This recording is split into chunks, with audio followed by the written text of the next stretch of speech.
Sedikit mengulang dari part kemarin, Panel berada di kediaman Zhao, di ruang bawah tanah kediaman Zhao. Di sana, pelayan Zheng sedang menemui seseorang. Dia melaporkan bahwa mereka tidak tahu di mana Zhang terkutuk itu sekarang. Tetapi setidaknya mereka telah melacak namanya, yaitu Liang Ku. Orang itu tak mau ikut campur dengan urusan seperti itu. Dia menyuruh pelayan Zheng agar tidak mengganggunya dengan hal-hal sepele seperti itu setiap hari. Panel berpindah. Terlihat seseorang sedang memasak di atas perahu. Dan orang itu adalah Asui. Dia memasak di tengah malam ditemani oleh Sleepyhead. Setelah beberapa saat, masakan itu pun sudah matang dan Asui pun langsung memakannya. Asui senang karena makanannya sangat lezat dan harum. Sleepyhead dan Fatty pun terhipnotis oleh aroma masakan itu. Asui langsung membagikan makanannya dengan kedua peliharaannya itu. Dia menuangkannya ke dalam air dan menyuruh semuanya untuk makan. Sleepyhead pun langsung melompat dari perahu agar tidak kehabisan. Setelah selesai makan, pesan sistem muncul dan memberitahukan bahwa esensi air bertambah 24. Setelah mengetahui kalau dia mendapatkan cukup banyak esensi air, Asui pun yakin dan tidak diragukan lagi kalau itu adalah ikan roh. Dengan memakan satu ekor saja, Asui mendapatkan esensi air dengan mudah. Selain itu, kekuatan fisiknya telah meningkat pesat. Asui merasa kalau hari ini dia sangat beruntung karena Fatty telah berhasil menemukan ikan spiritual lagi. Asui pun ingat jika ini adalah saatnya untuk meningkatkan. Terakhir kali ikan bawal bertanduk menghasilkan 18 esensi dan kali ini 24. Kemudian Asui menekan tombol revenge dan setelahnya aura yang sangat kuat meluap keluar. Dalam hati Asui, kekuatan mengalir terus-menerus ke arahku. Ini sungguh luar biasa. Pesan sistem muncul. Pembawa kuali Liang Ku, penyempurnaan roh rawa, monyet air fusion pada 11,7%. Esensi air bertambah 24. Dominasi binatang air, Taihua rahang besar, mengkonsumsi 9 poin esensi air untuk berevolusi menjadi buaya bertanduk. Dominasi binatang air, lele berkumis 6, mengkonsumsi 7,4 poin esensi air untuk berevolusi menjadi lele berkepala harimau. Evaluasi, kekuatan meningkat. Setelah melihat peningkatan kekuatannya, Asui berniat mencari lawan untuk mencoba kekuatannya. Jadi akan sangat tepat untuk menemukan seseorang untuk berlatih sekarang. Bahkan kemampuan Asui untuk mengendalikan air telah meningkat pesat. Dia dapat mengangkat Fatty keluar dari dalam air dengan sangat mudah. Asui melihat perkembangan dari Fatty.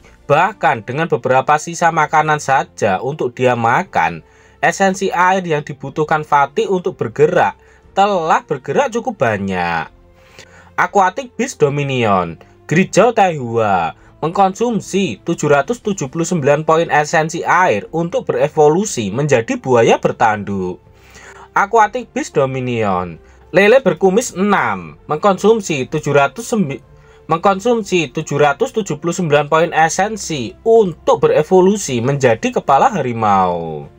Asui melihat kuali airnya, menurutnya itu sungguh hal yang sangat luar biasa. Asui penasaran apakah itu diciptakan oleh seseorang atau itu merupakan produk alam. Namun untuk saat ini yang dapat diketahui adalah bahwa ia memiliki bagian-bagian yang menyerupai Yinglong atau naga bersayap dan seekor monyet besar yang mirip dengan Wushiki. Dan yang lainnya seperti makhluk dan tubuh ular ditambah sosok misterius yang berjubah hitam. Asui pun tahu jika berpikir berlebihan tidak akan ada gunanya sekarang. Jadi besok dia akan menuju ke sekolah seni bela diri dan dia harus menjadi yang terkuat dengan cepat untuk menghadapi keluarga Zhao. Keesokan harinya, Asui dan Lilibo pergi ke sekolah seni bela diri dengan menumpang sebuah gerobak sapi. Lilibo terlihat sangat bersemangat saat dia akan menuju ke sekolah seni bela diri.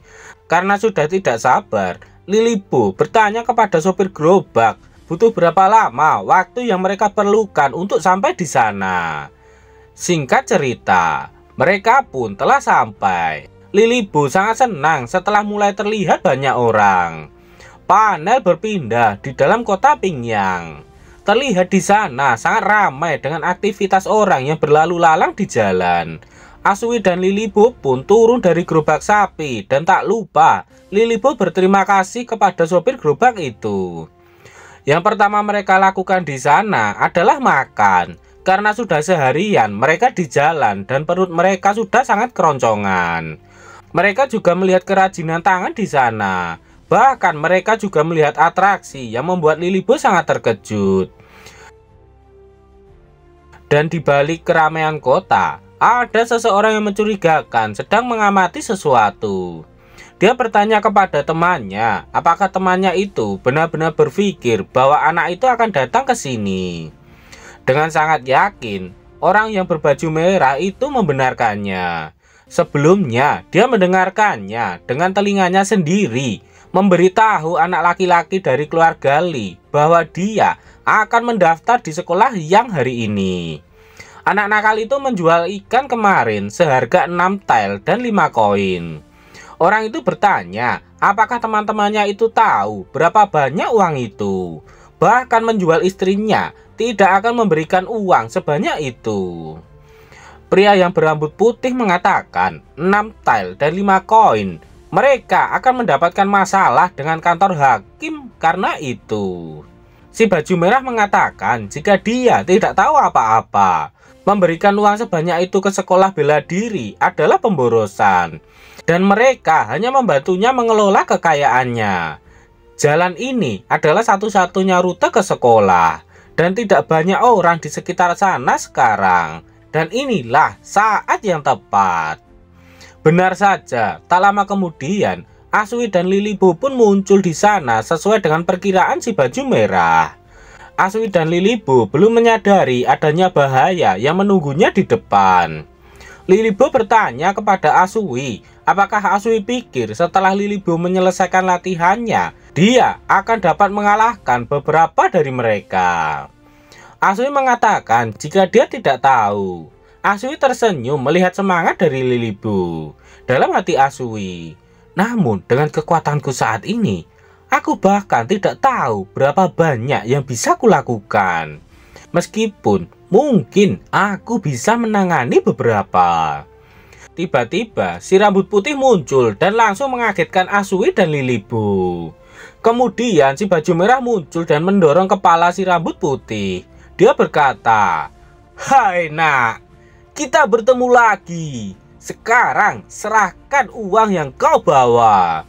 Kau punya pilihan, serahkan uangnya atau kami akan menguburmu di pinggir jalan. Hah, semuanya terserah kau." "Oh, kalau begitu, aku memilih mengubur kalian semua di pinggir jalan," ucap Asui sembari tersenyum. "Kau cari mati ya?" teriak si baju merah yang marah karena dia telah diremehkan oleh seorang bocah. Si rambut merah langsung maju dan berniat memukul Asui. Namun karena kekuatan Asui sudah meningkat pesat, orang itu bukan apa-apa bagi Asui. Asui lebih dulu memukul wajah si baju merah yang membuat salah satu giginya terbang meninggalkan teman-temannya. Tak terima temannya dipukul oleh Asui, si rambut konde pun langsung maju sembari mengepalkan tangannya. Asui menyadarinya dan langsung menghantam wajah si konde dengan sikunya. Cairan merah mengucur dari wajah si konde. Kemudian Asui langsung mencengkram kondenya dan melemparkannya ke arah si baju merah yang membuat si baju merah kehilangan keseimbangannya. Si baju merah terkejut melihat kondisi temannya yang terluka cukup parah. Namun sebelum sempat berpikir apa yang sebenarnya terjadi, kepalan tangan Asui sudah tepat berada di depan wajahnya yang membuat si baju merah sangat terkejut. Dan tak sempat bereaksi apapun, kepala si baju merah langsung dihantam dengan sekuat tenaga oleh Asui hingga membentur di jalan. Bahkan kepala si baju merah hingga tertancap di jalan. Lilibo tak percaya melihat kecepatan yang ditunjukkan oleh Asui. Bahkan hanya dengan 9 jurus dan pertarungan pun telah selesai. Tak hanya Lilibo yang terkejut, bahkan Asui pun juga tak menyangka jika kekuatannya bertambah sekuat itu. Dalam hati Asui, seperti yang kuduga, fisikku sudah meningkat pesat. Lilibo mendekat dan menanyakan kapan Asui jadi sekuat ini. Dengan kekuatannya ini, apakah Asui masih membutuhkan master? Sembari berkeringat, Asui mencari alasan. Dia mengatakan jika mungkin dia memang jenius. Kemudian Asui mengajak Lilibo untuk segera melanjutkan perjalanan mereka. Sebab kalau tidak cepat-cepat, mereka akan terlambat registrasi. Melihat kekuatan Asui, Lilibo diam sejenak. Setelah beberapa saat berjalan, akhirnya mereka telah sampai di sekolah seni bela diri yang di sana mereka disambut oleh seorang pemuda. Dia bernama Xiang Changsong dan mereka bisa memanggilnya dengan nama Xiang. Mereka berdua pun langsung memberi hormat kepada Xiang. Kemudian Xiang meminta mereka berdua untuk mengikuti dirinya. Xiang membawa mereka berdua ke instruktur lain untuk mengevaluasi bakat mereka dan menjelaskan informasi terperinci tentang kultivator. Xiang menunjuk ke salah satu orang yang sedang melatih di sana. Dia adalah Hu, instruktur yang akan mengevaluasi bakat mereka. Dia adalah murid langsung dari Tuan Yang. Asui terkejut dan seperti mengenalnya. Asui menanyakan apakah dia master bela diri yang membeli ikannya hari itu. Ternyata pemuda itu adalah Huki. Dia melihat ke arah Asui dan tersenyum. Kemudian Huki mendekat dan menyapa Asui. Xiang sedikit terkejut dan bertanya apakah Huki kenal dengan mereka berdua. Huki menjelaskan jika dia saat itu sedang dalam kemajuannya. Huki mencari ikan bawal bertanduk dan dia membelinya di kios Asui. Xiang senang karena mereka berdua sudah saling kenal. Itu adalah kabar yang bagus sekali. Jadi Asui bisa mengikuti Huki untuk berlatih. Dan untuk malam ini mereka bisa tinggal di sekolah bela diri ini. Setelah itu langsung saja mereka berdua memberi salam kepada Huki. Kemudian Huki menyuruh mereka untuk mengikutinya. Sekarang dia akan mulai mengevaluasi bakat bawaan mereka berdua. Asui dan Lilibo sangat terkejut. Bakat bawaan apa yang Huki maksud? Huki tertawa melihat wajah polos mereka yang kaget. Huki menenangkan mereka berdua. Dia menjelaskan jika ini tentang menentukan gaya pelatihan mana yang paling cocok untuk mereka. Asui mengatakan jika mereka masih belum begitu mengerti apa itu jalur bela diri. Jadi Asui meminta Huki menjelaskan dasar-dasarnya. Huki sedikit berpikir. Dia berkata, dasar-dasar ya. Jalur bela diri didasarkan pada 4 tahap. Tahap kulit, daging, tulang, dan darah. Pada tahap kulit, tubuh menjadi sekuat kulit sapi. Itu berguna untuk meningkatkan pertahanan. Pada tahap daging, kekuatan fisik meningkat pesat. Mengangkat seseorang dengan 1 tangan tidak akan menjadi masalah. Dan pada tahap tulang, kekuatan dilepaskan tanpa batas. Memungkinkanmu memecahkan batu dan membelah papan dengan mudah. Yang terakhir adalah tahap darah. Meningkatkan semua kemampuan tubuh secara maksimal. Tetapi pada dasarnya, semua bermuara pada satu kata, sempurnakan. Tentu saja, orang biasa tidak peduli seberapa banyak mereka menyempurnakan tubuh mereka, akan selalu memiliki batas. Untuk mengatasi batas ini, ada 2 faktor yang sangat diperlukan, yaitu dengan pil dan teknik. Lilibo dan Asui sangat serius mendengarkan penjelasan dari Huki.